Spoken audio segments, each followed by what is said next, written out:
9-siga qaysi javobni oldingiz? Ana. Yo'q. Aniq ko'ryapsizmi? Olmoshning ma'nosini ko'ra ikkita turi bor degan olmoshning ikkita.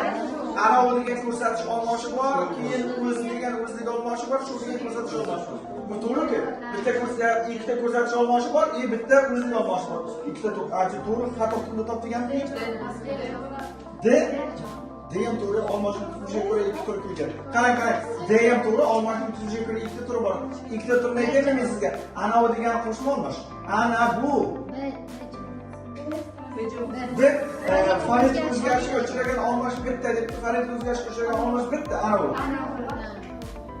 Gör. Endi javob. Javob shu. Olmosh katta necha xil gap bo'ladi degan? 3 xil aytaymi? Ana unida qaysi qo'shimcha bor? Ni bo'lsa qaysi gap bo'ladi? Mana o'zingizda qaysi qo'shimcha bor? Mingda o'ylab qaysi gap bo'ladi? Shu gap qayerda kelyapti? Qayerda kelyapti? Oxirdagi nima bo'ladi? Bo'ldi ana shu. Qiynamang o'zingizni.